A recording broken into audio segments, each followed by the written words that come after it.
years ago, 18-year-old Lea Salonga left Manila to start an international career on stage. Little did anyone know the impact she would have when Miss Saigon opened in London. In quick succession, she won 2 of the most sought-after awards in theater, the Sir Laurence Olivier Award and the Tony.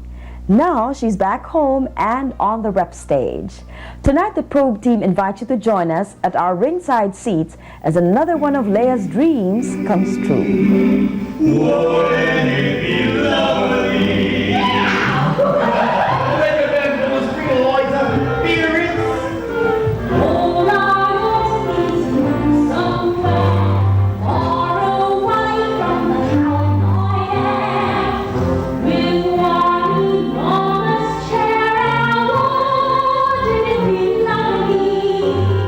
Good.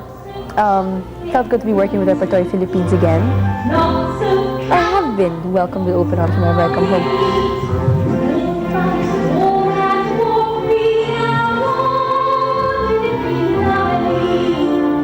After an absence of over 10 years, Lea Salonga is back on the Philippine stage. It felt a little different because remember when I didn't get screamed at, number one. Lea was last seen by Manila theatergoers in Repertory's production of Annie.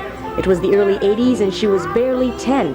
Running but half dreaming, tonight I'll take the chance of drawing all those curtains and come on, that's uncertain. In 1989, she left for London to do Miss Saigon, and the rest, as they say, is history.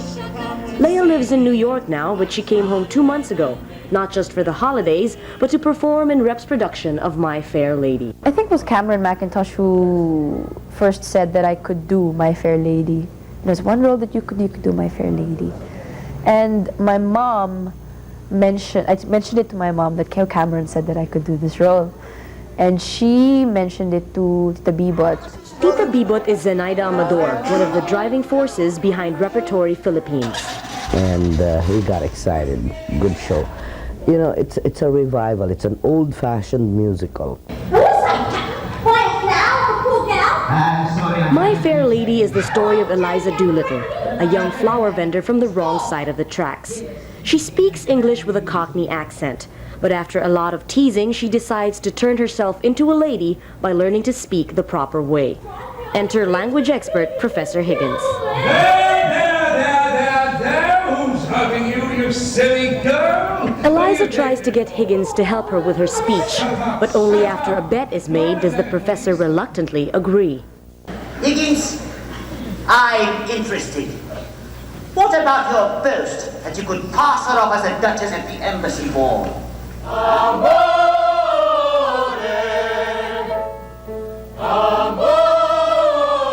It's Lea's first time as Eliza, and she too prepared quite a bit for the role.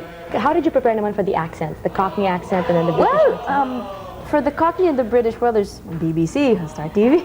And I've heard a Cockney accent while I was in London. You know, some of it's very light, some of it can get heavier, so I heard it a lot while I was there, because a lot of the crew members like talk with that kind of a thick accent. So I just sort of listened, and I guess I kind of kept it.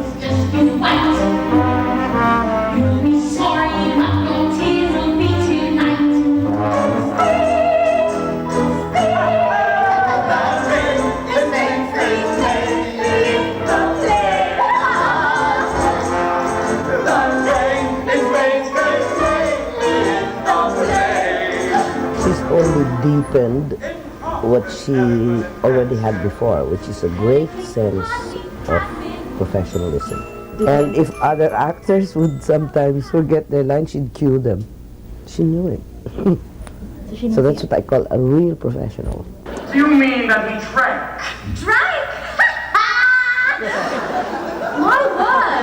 But Lea says it took a little bit more than luck to get her through what she considers the most difficult part of this production. Preparing for soprano singing, it's a part of my voice that's hardly used.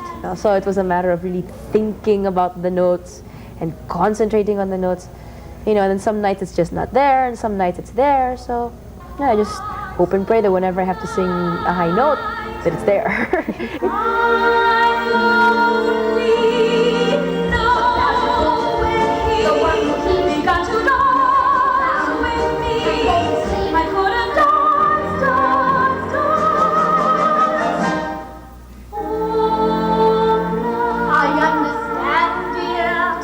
the success of Les Miserables, Rep's last major production, expectations for My Fair Lady ran high. Theater's golden child was coming home, and seats to all 29 performances were sold out. The reviews, however, weren't all kind. Some of the critics have been harsh, some have been indifferent, some have been really raves, etc., etc. But to us, critics' opinions are critics' opinions. Like, everybody has his or her own opinion about the show.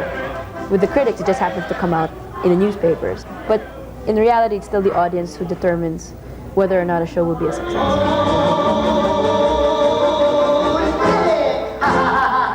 Rep's My Fair Lady is closing this weekend, but they've been invited by the Malaysian Prime Minister to bring the show there, proving once again that Filipino talents are ready for the world stage.